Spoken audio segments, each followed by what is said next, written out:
Brice Teinturier, bonjour. Bonjour. On va parler avec vous de votre livre. Mais d'abord, sur cette question, rempart ou marchepied, maintenant c'est le slogan, on va dire, de Benoît Hamon pour essayer de contrer la poussée de Macron.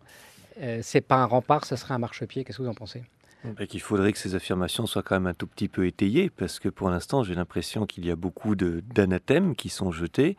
Je ne vois pas, en tous les cas dans l'opinion, pour ce qui me concerne, ce qui permet de nourrir cette idée qu'Emmanuel Macron serait le marchepied de Marine Le Pen. Il est au contraire de tous les candidats testés, celui qui réalise le meilleur score face à Marine Le Pen en cas de duel, plus de 60%. Donc il n'y a pas, en tous les cas, une argumentation là qui reposerait sur des faits d'opinion au moins mesurés. Brice Teinturier, directeur général de l'Ipsos, vous avez donc rédigé ce livre qui s'appelle « Plus rien à faire, plus rien à foutre », dont on parle beaucoup. C'est édité chez Robert Laffont. Vous avez reçu d'ailleurs le prix du livre politique 2017, c'était samedi je crois. Stéphane Robert, bonjour. Vous nous résumez peut-être d'abord l'argument principal de cet ouvrage. Oui, le sous-titre, la vraie crise de la démocratie, on peut le dire. Alors, la prafatitude, comme vous l'avez dénommé, est un phénomène relativement récent, puisque vous désignez dans ce livre Nicolas Sarkozy et François Hollande d'en être les co-accoucheurs. Sarkozy parce qu'il a suscité beaucoup d'espoir, une sorte de résurgence de la croyance en la capacité du politique à transformer la société. Et du coup, beaucoup de gens se sont sentis trahis, floués, dites-vous, et sont passés du désir à la haine. François Hollande, c'est différent, puisqu'il a très vite suscité un procès en incompétence, ce qui a généré d'abord des moqueries, puis de l'ignorance. Mais le résultat a été le même qu'avec Sarkozy. De plus en plus de personnes se sont mises à n'en avoir plus rien à faire, voire plus rien à foutre de la politique. À ce stade, il faut dire que vous faites une différence entre les prafères et les prafoutres, si je puis me permettre, ces deux néologismes. Le prafère est récupérable, ce qui n'est pas forcément le cas du prafoutre. Vous dites aussi qu'il y a des causes plus structurelles à cette montée de la prafatitude, la marchandisation de la société, la mutation de l'information avec le développement des réseaux sociaux, une montée sans précédent de l'individualisme. À ce propos, j'aime beaucoup le parallèle entre le miroir du XVIe siècle et les réseaux sociaux aujourd'hui. Vous dites on est passé du cogito ergo sum de Descartes au « je selfie donc je suis ». Vous pointez également la responsabilité du personnel politique, de plus en plus perçu comme de mauvais acteurs qui surjouent leur rôle. Et puis vous dites pour finir que c'est grave, docteur, car s'il n'y a en France que 18% des gens qui considèrent qu'un régime autoritaire serait préférable à la démocratie, l'aide involontaire des prafistes pourrait changer la donne. Bref, la prafatitude est un danger qu'on n'avait pas vu venir et qui pourrait bien avoir des conséquences pas forcément souhaitées par la population. Selfito ergo sum, Brice Teinturier. Est-ce qu'on est à 6 semaines maintenant du premier tour ? Est-ce que ce taux des prafistes augmente encore régulièrement ? Malheureusement, je pense que oui. Et on a des indicateurs qui plaident dans ce sens. Moi, j'ai voulu distinguer effectivement des électeurs qui quittent silencieusement la scène politique, qui se détachent, qui vraiment ne contestent pas, ne sont pas en colère, mais qui sont devenus indifférents ou dégoûtés par la politique. Et ce sentiment de dégoût et d'indifférence, il est plutôt en train de gagner aujourd'hui. Alors, quelques chiffres peut-être de cette progression ? Alors, on a aujourd'hui en gros 30-32% de Français dont on peut dire qu'ils sont habités par la prafatitude. Si on prend l'indicateur du rapport à la politique, il y a même encore plus de gens qui vont évoquer leur dégoût à l'égard de la politique. Si on prend un indicateur où on demande aux Français de s'auto-positionner sur leur rapport à la politique, vous en avez 28% qui vous disent « j'étais intéressé par la politique auparavant, je ne le suis plus ».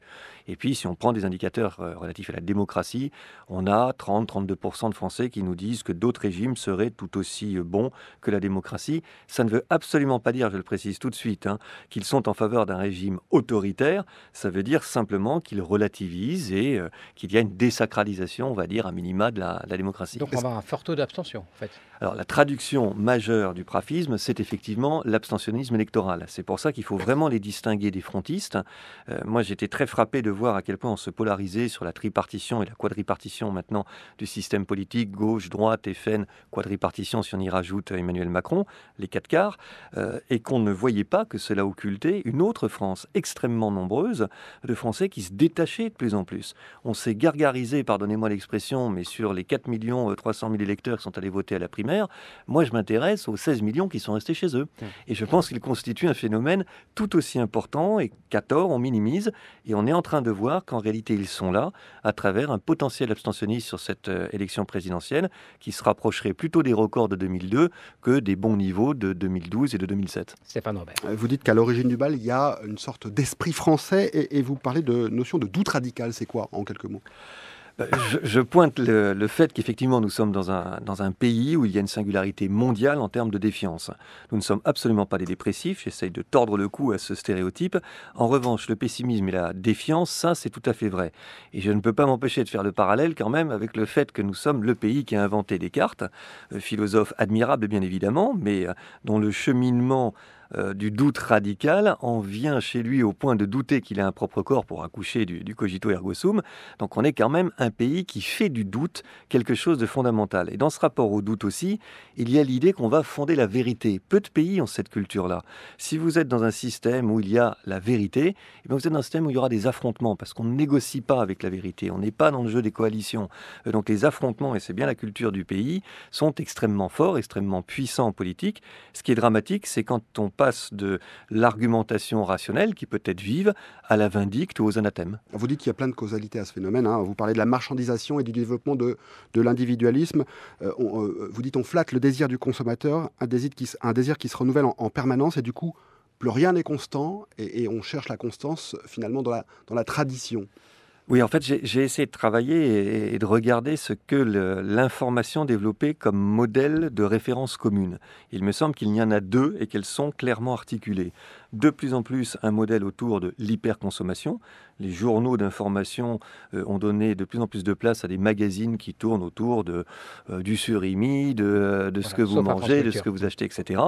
Et il faut en même temps, si vous êtes là-dedans, vous êtes dans l'hyper-individualisation, il faut refabriquer un modèle où les gens vont trouver plus de pérennité.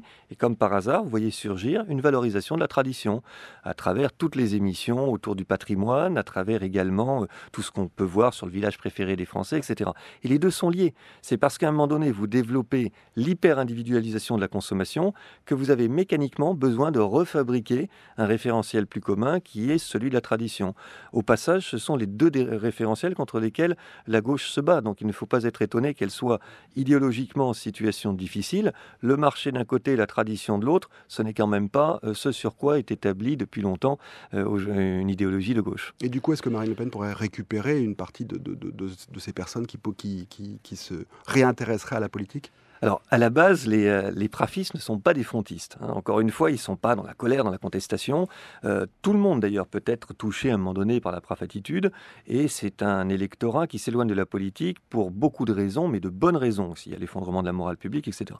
Une fois qu'on a posé ça, et qu'il ne croit plus en la politique, contrairement aux frontistes, il est vrai que Marine Le Pen, de tous les candidats, est malgré tout celle qui peut reconquérir, reséduire une petite partie de certains prafistes, davantage en tous les cas que d'autres candidats. Il y a une bataille à livrer, qui est la bataille du PRAF, pour la reconquête de ses électeurs dans l'élection présidentielle. Mais elle peut aussi profiter finalement de l'augmentation de ce taux d'abstention ou pas ? Est-ce que c'est elle qui en profite davantage que d'autres ? Pour quelle raison ? Oui, vous avez raison. C'est si nous avons, notamment dans la perspective d'un second tour, une abstention massive, donc des électeurs de gauche par exemple qui s'abstiendraient massivement si c'était François Fillon face à Marine Le Pen, ou des électeurs de droite si c'était Emmanuel Macron face à Marine Le Pen, cela profite à l'électorat très mobilisé de Marine Le Pen. Merci beaucoup, Brice Naturier, d'avoir accepté notre invitation.